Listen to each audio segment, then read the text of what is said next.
The second segment of the Nightly News is brought to you by Labrie Credit Union. Labrie Credit Union. We are not a bank. We are better. Welcome back. Thank you for staying with us. The National Mental Wellness Center has confirmed a localized outbreak of COVID-19 at the institution. Following confirmation of a positive COVID-19 test for one of its patients on the 22nd of August, the Millennium Heights Medical Complex Clinic and the infection control team began contact tracing and testing of patients and staff. 86 patients and staff were tested, with 19 patients and 15 staff testing positive for COVID-19. Due to these results, a number of measures and actions have been taken to contain the spread and protect staff and patients at the institution. These include the creation of an isolation ward within the facility to isolate confirmed patients, testing of the remaining staff and patients, isolation of suspect cases, strict monitoring and adherence to sanitation and hygiene measures, limited and controlled movement of patients, and halting of visitation to the facility. In other news, Brazilian researchers have found that snake venom could be used as a tool in the fight against COVID-19 after early testing on animals have shown that a molecule in the venom of a deadly South American pit viper could inhibit the reproduction of COVID-19 cells. More from the BBC. The Jararacusu pit viper is one of the deadliest snakes in South America. The viper's venom has enough potency to kill 16 people, but the dangerous snake could potentially help scientists develop a drug to combat coronavirus. Researchers have found that the molecule peptide produced by the Jararacusu pit viper inhibited the virus's ability to multiply in the cells of monkeys by 75%.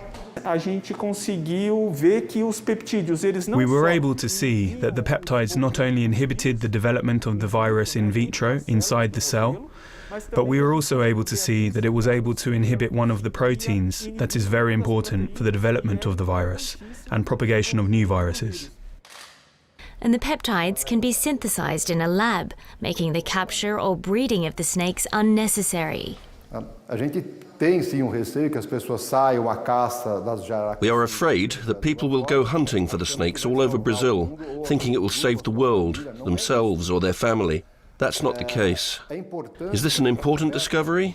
Without a doubt it is. But chasing after the animal is not how it will be resolved. The component that was discovered is just a fraction from inside the venom. It's not the venom itself that will cure coronavirus. Researchers will next test the efficiency of different doses of the molecule and whether it's able to prevent the virus from entering cells. But it will be a slow testing process, and so far there's no timeline on when human testing will begin. Sophia Tran-Thompson, BBC News. Government will have a task on its hands as it seeks to restructure ongoing projects to free up cash so others can take place. That's according to Prime Minister Philip J. Pierre as he dropped a bombshell outside Parliament on Tuesday. We do not want to enter into the business of coming to government and creating any panic. But I can tell you, the country is near $4 billion of debt. And we've got some, what is called below the line debt of over $120 million. So the country's financial position is one that you have to look into, and we have to very cautiously tread. He cited the Uranora International Airport redevelopment project as one of those that government is looking to restructure. The Uranora Airport is $186 million worth of debt. US dollars worth of debt, right? What do we want to do? We want to find ways of whether we can re-engineer that debt, whether we can restructure that debt to remove the burden from the people of St. Lucia and cause us to get some more fiscal space. We have made it clear that we are not stopping the project. That is clear. We're not stopping the project. But we want to re-engineer it so we can get some fiscal space to allow us to do some of the projects. That was Prime Minister Philip J. Pierre. Former Castries Central MP Sarah Flood Bobra is expressing her displeasure with the 24-hour curfew set for Sunday the 5th of September 2021, stating that it is a move against religion.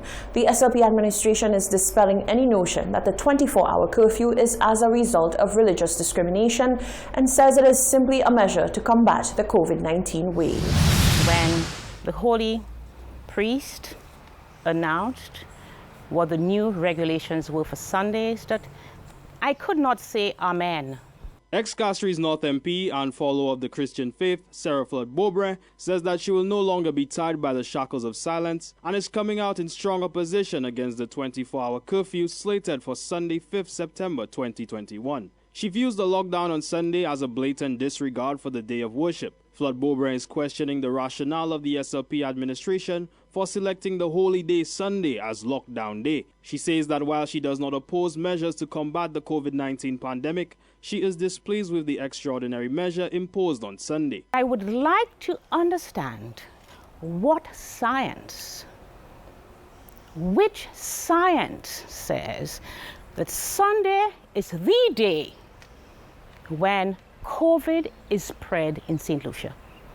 What science informs us that Sunday is disease spread day in St. Lucia? I want to ask that question, and I want to be informed of the science. And today my question, strangely, is not even to the government. My real question. I want to ask the leaders of the church in St. Lucia. I want to ask first the leader of my church, His Grace, Archbishop Robert Rivers, whether you have the disquiet that I have, whether you feel compelled to break your silence as I have, that a decree can suggest that Sunday, of all days, is disease, not gospel spreading day, but disease spreading day in St. Lucia, and Sunday is a complete shutdown. In response to Flood-Beaubrun's claims, Health Minister Moses Jean-Baptiste says that any COVID-19 preventative measure imposed is not enacted on the basis of infringing on people's rights to worship, but rather effectively managing the COVID-19 pandemic. I don't know what the EWP has said about it. I have not seen the clip myself, but we know that we have done this in order to stem the increase in the number of positive COVID-19 cases which we are getting. The contact tracing has indicated or has pointed us in the direction of massive social activities, and the evidence is that a lot of these social activities are happening over the weekend, and certainly we have said, our Prime Minister has said that we are going to follow the science and we are acting in accordance with what the science says. The issue of curfew hours is undoubtedly heavily contested, with some not agreeing with times or the rationale behind it. The government is ensuring the public that these measures are put in place to ensure the health and safety of everyone. Reporting for the Hot 7 Nightly News, I am Karim Nelson. Should St. Lucia expect to see an extension of the curfew? Prime Minister Philip J. Pierre says only science will tell. Pierre addressed concerns surrounding the No Movement Day on the 5th of September outside the House of Assembly on Tuesday. The curfew hours for St. Lucia were changed and came into effect on Friday, 27th August 2021. The curfew on weekdays is from 7 p.m. to 4 a.m. On Saturdays, 4 p.m. to 4 a.m. However, on Saturday, 5th September, the island will be on a 24-hour curfew. The day has been dubbed No Movement Day by those in authority. While it will not be the first time that St. Lucia will be experiencing a lockdown, this time it will only be for one day. Many complaints have been registered about the day, with many saying that Sundays are usually dedicated for worship and or family time, and have viewed the No Movement Day as one that could possibly infringe on a certain set of individuals. On Tuesday, Prime Minister Philip J. Pierre explained that this is not the intention of the day. Prime Minister Pierre says the measures put in place are solely to help lessen the curve of the virus on island. If you look at the new bill that we passed in, the new act, the amendmented act, it will show its consultation. You know, with COVID did not start with us. COVID did not start with this government. What we are trying to stop the spread. If you notice, we've not entered into the blame game. The previous government did a lot of things they should not have done as far as COVID is concerned. But we're not entering into the blame game. We have an issue with COVID. It's a whole of government approach. We want everybody on board, and we are expanding the COVID management to involve everybody in the country, all sectors. It's not an attack on anybody. It's a sacrifice that everyone is making to avoid further disaster. Therefore, should St. Lucia expect to see an extension of the curfew? I know you gentlemen made a joke when I said follow the science. I'm going to say it again. We are following the science as far as that's concerned. The latest changes to the national curfew are expected to come to an end on Tuesday, 7th September 2021. Reporting for Hot 7 News, I am Genevieve Bonga.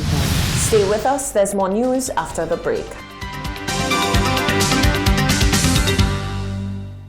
The second segment of the nightly news was brought to you by Labrie Credit Union. Labrie Credit Union. We are not a bank. We are better.